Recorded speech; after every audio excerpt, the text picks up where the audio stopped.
Good day, good day. This is Rachel Pope, known as Queen Rachel. This was Rachel Pope before she contracted COVID-19 in November 2021. An accomplished painter, sculptor, and a playful makeup artist. Well, I was very extremely active in the community, doing a lot of volunteer work, artistry work, using art to help bring community together.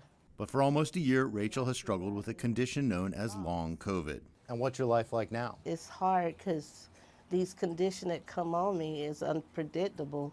And it's like if I make an appointment for the doctor, I force myself to go. But if it's anything else, I cancel it because it's not worth it. The virus hit her hard last year, landing her in the hospital.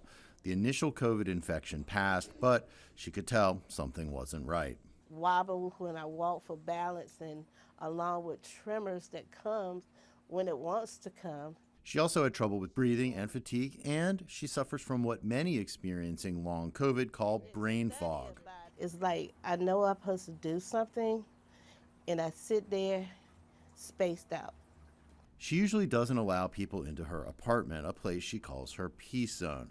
But after taking us in to see some of her art, it quickly becomes overwhelming. Listen, I see you getting shaky as we talk, standing here. Do you want to sit down?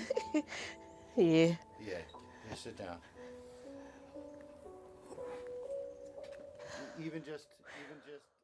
Dennis Nash is researching long COVID at City University of New York. Long COVID is a set of debilitating, persisting symptoms that develop well after the acute phase of COVID.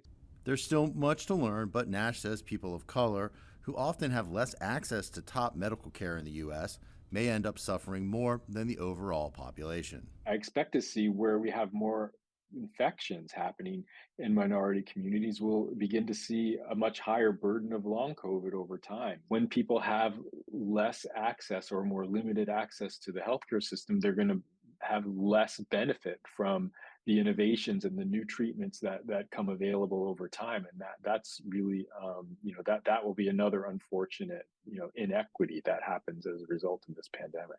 Rachel Pope says she often feels invisible in the U.S. healthcare system.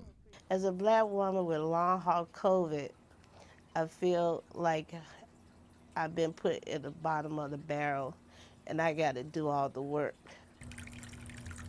There are no specific treatments for long COVID, so it's often a matter of managing symptoms. For Rachel Pope, that means focusing on diet and a holistic approach to her physical and mental well-being. She spends much of her time on this small patio, an oasis away from the world and from her own health struggles. What are your hopes moving forward? My hopes and my determination is to get through each one of these symptoms one piece at a time and have a little piece of normalcy and get back being the artist that I used to be.